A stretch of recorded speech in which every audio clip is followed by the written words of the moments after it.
بسم اللہ الرحمن الرحیم۔ مسلم امہ کے بلند پایہ رہنما، بلند پایہ سیاستدان اور عظیم جرنیل صلاح الدین ایوبی نے فلسطین، شام، اردن اور مصر پر حکومت کی۔ بیت المقدس کو بھی فتح کیا، لیکن جب سلطان کا انتقال ہوا تو قرض لے کر ان کے کفن اور دفن کا انتظام کیا گیا۔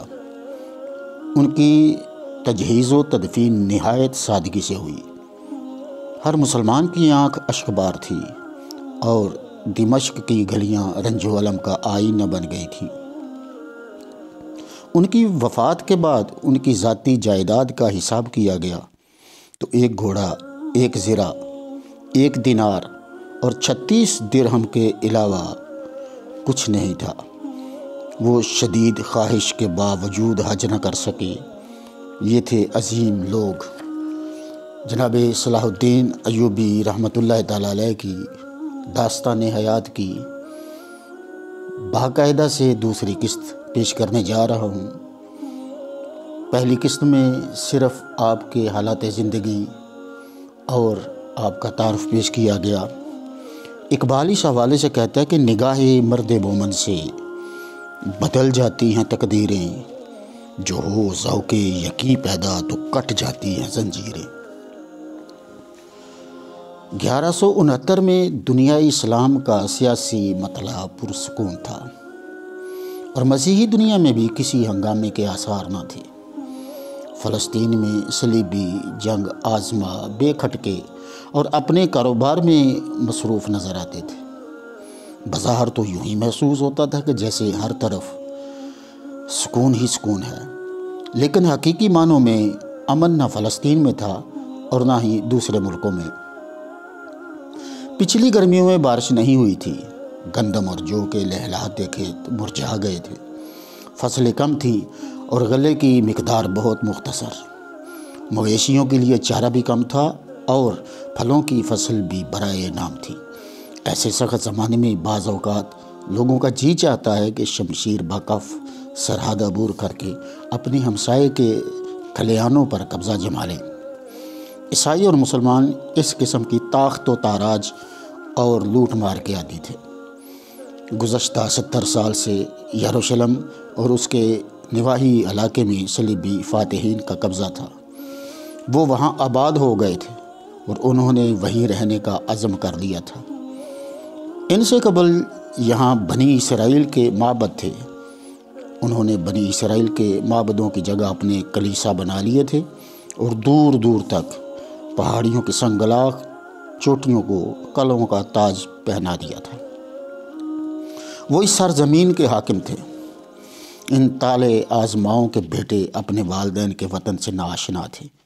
ان کے پوتے سرزمین فلسطین میں پروان چڑھے تھے اور اپنے اجداد کے ملک کو مادر البحر کہا کرتے تھے۔ مسلمانوں نے مسیحی فاتحین کی موجودگی گوارا کر لی تھی، کیونکہ وہ سمجھتے تھے کہ قسمت کے فیصلے سے مفر نہیں، لیکن وہ القدس کے چھن جانے پر نوحہ کنا رہتے تھے۔ وہ منتظر تھے کہ کب قسمت یاوری کرے اور وہ یروشلم پر دوبارہ اسلامی پرچم لہرا دے۔ لیکن فی الحال وہ سرحد کے پار اپنے روزمرہ کے کاموں میں مگن تھے۔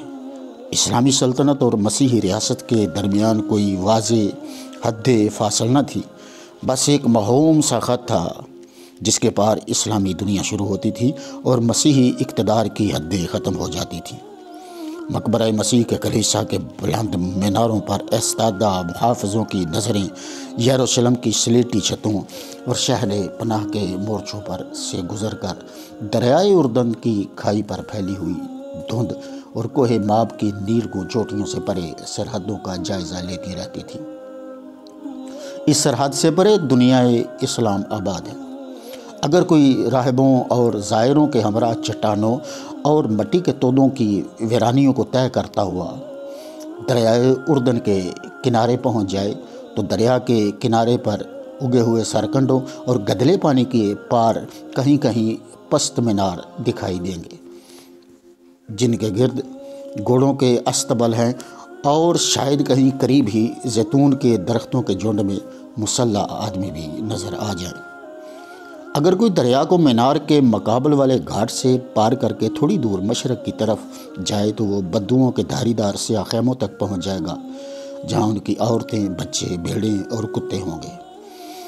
اسے شب باشی کے لیے خانقاہ یا سرائے کی آسودگی میسر نہ ہوگی، بلکہ ناہموار پتھروں کی چار دیواری میں جس کے گرد زقوم کی خاردار جھاڑیاں اگی ہوں گی رات بسر کرنا پڑے گی، اور سرحد کا کوئی ٹھوس نشان اسے کہیں نہیں ملے گا۔ اگرچہ یہ سرحد غیر مرئی تھی، لیکن تھی قائم و استوار، اور دو انسانی گروہوں کے درمیان ایک حد فاصل یہ عیسائیوں اور مسلمانوں کو ایک دوسرے سے جدا کرتی تھی۔ یہ صلیبی سپاہیوں کو غازیان اسلام سے علیحدہ رکھتی تھی۔ کوئی عیسائی اس سرحد کو پار کرے تو عیسائیت سے انحراف کا مجرم ٹھہرے، اور اگر کوئی مسلمان یہ جسارت کرے تو مرتد ہو جائے، اور دونوں فریقوں میں سے کسی کو بھی ارتداد کا گناہ گوارا نہ تھا۔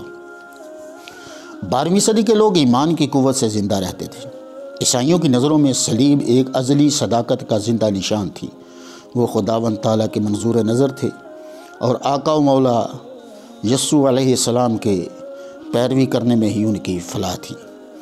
وہ کوئی اور راہ کیوں کر اختیار کرتے ہیں؟ مسلمانوں کی نظر میں عیسائی اہل کتاب اور حضرت عیسیٰ علیہ السلام خدا کے برگزیدہ پیغمبر تھے، لیکن مسلمان اللہ وحدہ لا شریک اور حضرت محمد رسول اللہ صلی اللہ علیہ وآلہ وسلم پر ایمان رکھتے تھے۔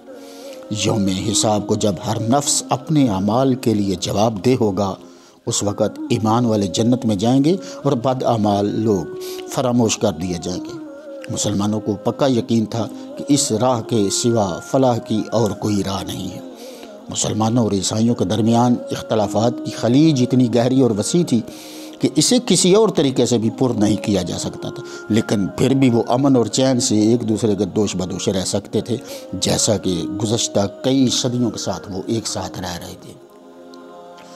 صلیبی فاتحین نے یروشلم پر اپنا پرچم گاڑ دیا تھا اور وہاں آباد ہونے کا مصمم ارادہ کر لیا تھا، تاکہ وہ باغ جیشمانی اور صلیب گاہ کیلوری کی حفاظت کر سکیں، جس کے اوپر انہوں نے اپنے مقدس کلیسا تعمیر کر لیے تھے۔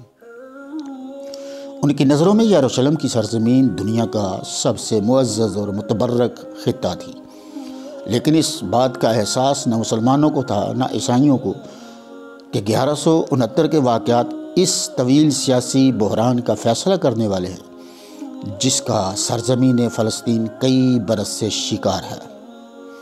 انقلاب کا طوفان غیر مرئی طور پر آہستہ آہستہ دنیا اسلام میں پرورش پا رہا تھا، لیکن مسلمان بھی یروشلم کو محرم سمجھتے تھے۔ وہ اسے القدس کے نام سے موسوم کرتے تھے۔ صرف مکہ اور مدینہ کی عظمت القدس سے زیادہ تھی۔ ان کے پیغمبر محمد صلی اللہ علیہ وآلہ وسلم کا گھر مکہ میں تھا، اور جب رسول خدا صلی اللہ علیہ وآلہ وسلم نے مکہ سے مدینہ کو ہجرت کی تو اس سے مسلمانوں میں سن ہجری کا آغاز ہوا۔ مسلمانوں کا خیال تھا کہ پیغمبر اسلام صلی اللہ علیہ وآلہ وسلم القدس سے براق پر سوار ہو کر معراج کے لیے تشریف لے گئے تھے۔ اب عیسائی فاتحین نے مقام الصخرہ پر سنگ مرمر کی قربان گاہ تعمیر کر کے اس عمارت کے گنبد پر صلیب کا نشان نصب کر دیا تھا۔ مسلمانوں کو کتاب تقدیر کے الٹنے کا انتظار تھا۔ دنیا اسلام صحرا کی اڑتی ہوئی ریت کی طرح بے قرار تھی۔ وہ جبل الطارق سے لے کر وسط ایشیا کے بنجر پہاڑوں اور زرخیز وادیوں تک پھیلی ہوئی تھی۔ ان کی بیشتر آبادی خانہ بدوشوں پر مشتمل تھی، جو پانی اور گھاس کی تلاش میں ادھر ادھر پھرتے رہتے۔ ان بدوؤں کی زندگی بڑی سادہ تھی۔ وہ اونٹ کی پشم کا لباس پہنتے، جنہیں ان کی محنتی عورتیں تیار کیا کرتیں۔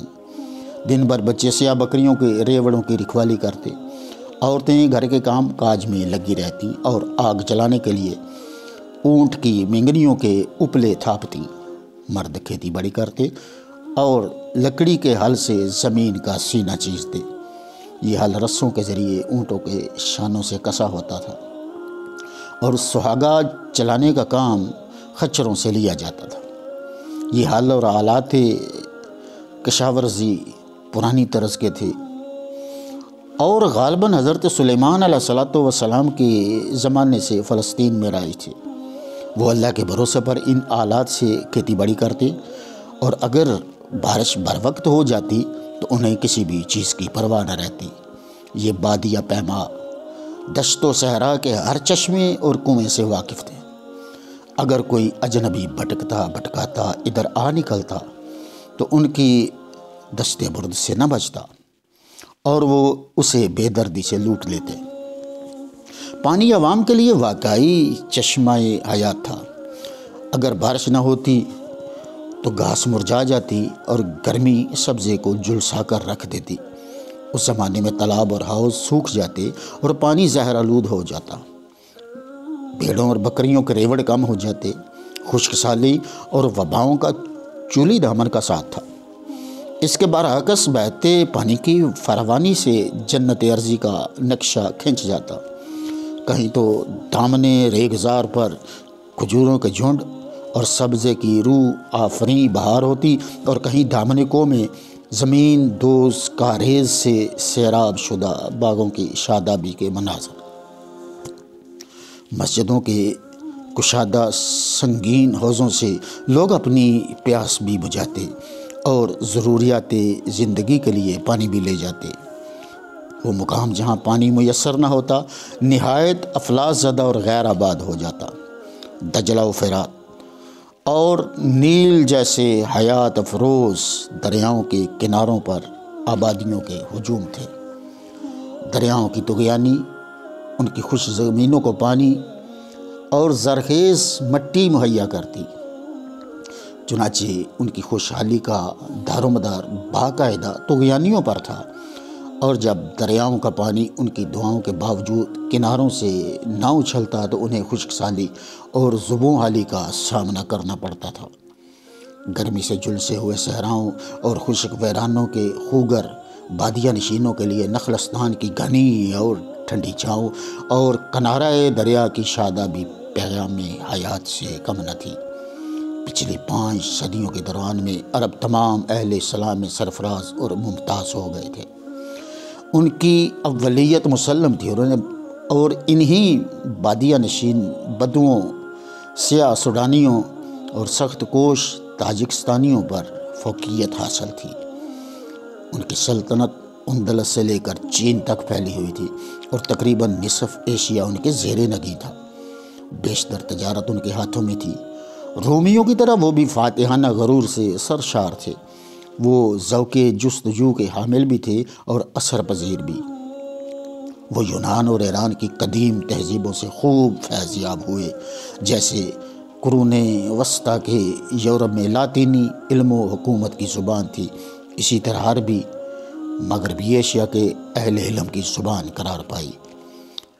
قرآن عدیم المثال کتاب ہے، دوسری زبانیں تو کجا اس کی نقل عربی میں بھی ممکن نہ تھی۔ اب وہ پیام مصطفی صلی اللہ علیہ وسلم کے علم بردار بے سر و سامان مجاہد نہیں رہے تھے۔ وہ مردان حق جن کی تلواروں نے خالد بن ولید اور معاویہ کی سرکردگی میں عظیم الشان سلطنتوں کے تختے الٹ دیے تھے، بالآخر رومیوں کی طرح مفتوحہ علاقوں میں آباد ہوئے اور پھر طوائف الملوکی اور داخلی پراگندگی کا شکار ہو گئے۔ لیکن روم کے برعکس مکہ و معظمہ کی سادگی منت پذیر تغیر نہ ہوئی۔ مکہ کو دنیا اسلام میں اولیت کا شرف حاصل رہا۔ یہاں کعبہ اور حجر اسود تھے، چشمہ زمزم تھا، یہ جگہ بیت اللہ تھی، مقام ابراہیم ادھر ہی تھا، اور یہ وہ مقام تھا جو طواف گاہ جناب رسالت مآب صلی اللہ علیہ وسلم تھا۔ یہ ساری چیزیں مسلمانوں کی منزل مراد تھیں، جہاں دعائیں 100 بار اثر سے شاد کام اور التجائیں استجابت الہی سے سرفراز ہوئیں، جہاں کے شجر و حجر متبرک تھے، لیکن دنیاوی جاہ و جلال اور ظاہری شان و شوکت میں قرطبہ، اسکندریہ، دمشق اور بغداد جیسے شہر صحرا کی ویرانیوں میں آباد ام القریٰ مولد مصطفیٰ سے 100 گنا سبقت لے گئے تھے۔ اہل عرب جاہ و حشم کے اسیر ہو چکے تھے۔ دمشق میں فاروق اعظم رضی اللہ تعالیٰ عنہ کے جانشینوں نے ایک ایسی شاندار مسجد تعمیر کی تھی جو عجائبات عالم میں شمار ہوتی تھی۔ ایک عرب سیاح نے اس مسجد کی عظمت کا خاکہ یوں کھینچا ہے، کہتا ہے کہیں بھی ایسی عظیم شان و شوکت والی جگہ نظر نہیں آئی۔ مسجد کی فصیل مربع پتھروں کی ہے جس کے اوپر پرشکوہ برج ہیں۔ مسجد کی مرصع چھت کے نیچے چمکیلے سنگ اسود کے ستونوں کی 2 رویہ کتاریں ہیں جن کے عین درمیان میں ایک عالیشان گنبد ہے۔ صحن کے ارد گرد ستونوں والے برآمدے ہیں جن کے اوپر محرابی شکل کے دریچے ہیں۔ سارے فرش شفاف سنگ مرمر کے ہیں۔ مسجد کی اندرونی دیواروں پر 2 آدمیوں کے قد کے برابر سنگ مرمر لگے ہوئے ہیں اور ان سے اوپر چھت تک 7 رنگ اور مذہبی پچیکاری کی گئی ہے جن میں درختوں اور شیروں کے نقوش نہایت دل آویز توغرے اور تحریریں ہیں۔ ستونوں کے سروں پر سونے کے پترے چڑھے ہیں اور صحن کے گرد تابناک سنگ مرمر کے ستون ہیں اور دیواریں رنگ برنگ گلکاری سے مزین ہیں۔ محراب کے اندر اور اس کے دونوں جانب ترشے ہوئے یاقوت اور فیروزے لگے ہوئے ہیں۔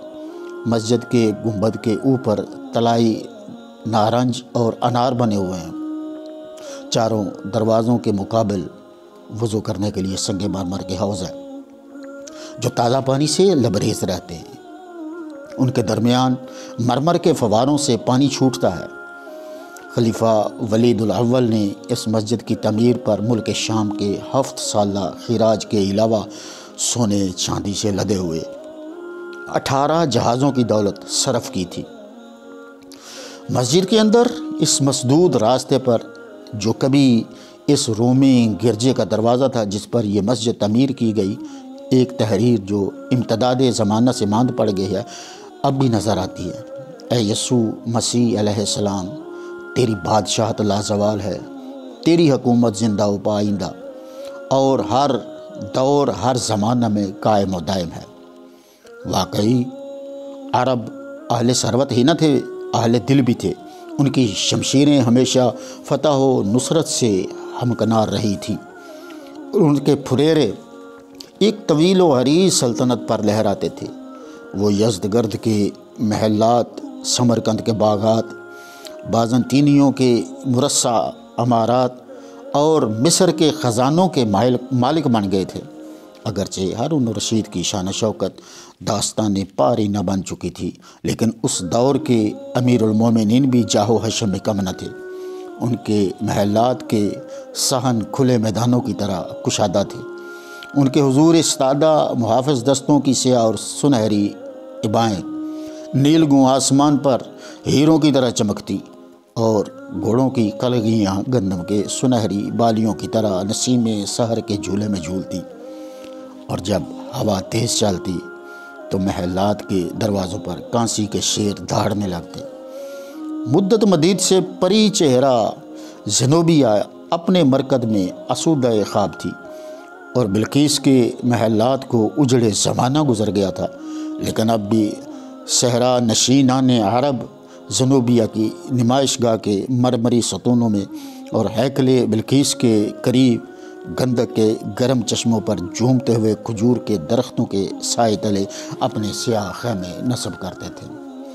دولت نے اولو العزم عرب شمشیر آزماؤں کو معاملہ فہم تاجر بنا دیا تھا۔ وہ سندباد کی طرح دور افتادہ ممالک میں دولت کی تلاش میں سرے گرداں رہتے۔ کئی تجارتی قافلے آہستہ آہستہ پرپیچ راستے طے کرتے ہوئے سرزمین اسلام میں داخل ہوتے اور اپنے ہمراہ خطا سے ریشم، کافور، ریوند چینی اور ختن سے مشک نافع لے کر آتے۔ کئی قافلے دشوار گزار کوہستانی سلسلے عبور کر کے ہندوستان سے گرم مسالے، الائچی اور جواہرات اور اسی طرح کئی تاجر صحرائے عرب سے عود، لبان اور کھجوریں لاتے جو شہر تجارتی راستوں کے مرکز پر واقع تھے، مثلا بغداد اور دمشق۔ ان میں وسیع تجارتی منڈیاں قائم ہو چکی تھیں۔ شمال کے سمور و قاقم کے بدلے میں مشرق کے بیش قیمت مصنوعات خریدے جاتے، ماہر کاریگر بہترین قسم کی جامدانی، ذرے، بفت اور خم تیار کرتے۔ ایک ہی سفر میں سوداگر کے وارے نیارے ہو جاتے۔ وہ چین سے چینی کے برتن لے کر بلاد روم میں فروخت کرتا اور وہاں سے یونانی زر بفت جہاز میں لاد کر ہندوستان کا رخ کرتا۔ ہندوستان کا مشہور فولاد قافلوں کے ذریعے حلب کی منڈیوں میں لاتا اور وہاں سے شیشے کا سامان لے کر یمن جاتا۔ یمن سے منقش اور پھولوں کے کام کے پارچات کو لے کر واپس ایران پہنچ جاتا۔ بلند اور مثلث نما بادبانوں والی لمبی لمبی کشتیاں چوڑے دریاؤں کے دہانوں سے نکل کر سطح بحر پر رواں دواں ہو جاتی۔ اس زمانے میں جب کہ یورپی ملاح ساحلوں کی ایک راس سے دوسری راس تک راستے ڈھونڈنے میں سرگرداں تھے، اس وقت عرب جہاز ران نہ صرف دنیا کے تجارتی راستوں سے آشنا تھے بلکہ وہ کارآمد نقشوں اور کتب نما کے استعمال کی بخوبی مہارت رکھتے تھے۔ لیکن گزشتہ صدی نے ایک نئی قوت کو جنم دیا جس نے عربوں کو سیاسی میدان سے تقریباً نکال دیا تھا۔ وسط ایشیا کے پہاڑوں سے پرے پھیلے ہوئے اسٹیپ کے میدانوں سے وحشی ترک قبائل اپنے اہل و عیال اور مویشیوں سمیت بلاد اسلام پر چڑھ دوڑے۔ ان وحشیوں کے جھنڈوں پر بھیڑیوں کے سر نصب تھے اور آنکھوں میں بربریت کی خونخوار چمک تھی۔ وہ برف پوش وادیوں اور کھلے سرد میدانوں کے خوگر تھے۔ ان کے جسموں میں بلا کی طاقت تھی۔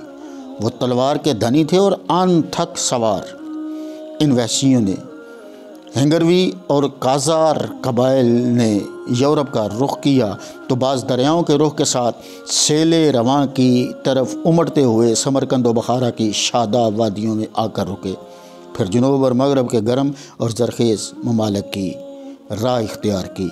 یہ سلجوق اور ترکمان جو قرار وینیو قبائل کا حصہ تھے، مشرقی بلاد اسلام پر قابض ہو گئے۔ غزنی کے سلطان محمود کی سرکردگی میں ان کی یلغاروں نے شمالی ہندوستان کو اپنے دامن تصرف میں سمیٹ لیا، تو دوسری طرف سلجوق خلفائے بغداد کی ملازمت میں داخل ہو گئے۔ سلاجقہ نے ہارون الرشید کی اولاد کی سلطنت پر تسلط جمانے کے بعد اپنے گھوڑوں کی باغ دوڑ مغرب کی طرف موڑی اور بحیرہ مارمورا کے کنارے پہنچ گئے، جہاں سے قدیم قسطنطنیہ کی سنگین دیواریں ان کو دعوت نبرد آزمائی دے رہی تھی۔ اسی اثنا میں یہ قبائل مشرف با اسلام ہو چکے تھے اور ان کی تازہ ترین کشور کشائیوں کا یہ نتیجہ تھا کہ اب وہ مسیحی یورپ کے بالمقابل صف آرا تھے۔ چنانچہ ان کی فتوحات سے مسیحی یورپ میں تہلکہ مچ گیا اور عیسائیوں نے یروشلم کو اسلامی قبضے سے آزاد کرانے کے لیے صلیبی محاربات کا سلسلہ شروع کیا۔ یہ صلیبی محاربین کی خوش قسمتی تھی کہ ان کے دور سے پہلے اولو العزم اور قابل سلجوق سلطان ملک شاہ اللہ کو پیارا ہو چکا تھا۔ اس کی وفات کے بعد اسلامی شیرازہ بکھر گیا اور وسیع سلطنت متعدد طال ازما شہزادوں میں بٹ کر رہ گئی۔ اس طوائف الملوکی کے دور میں عباسی خلیفہ کی کمزور سیادت بدستور برقرار رہی۔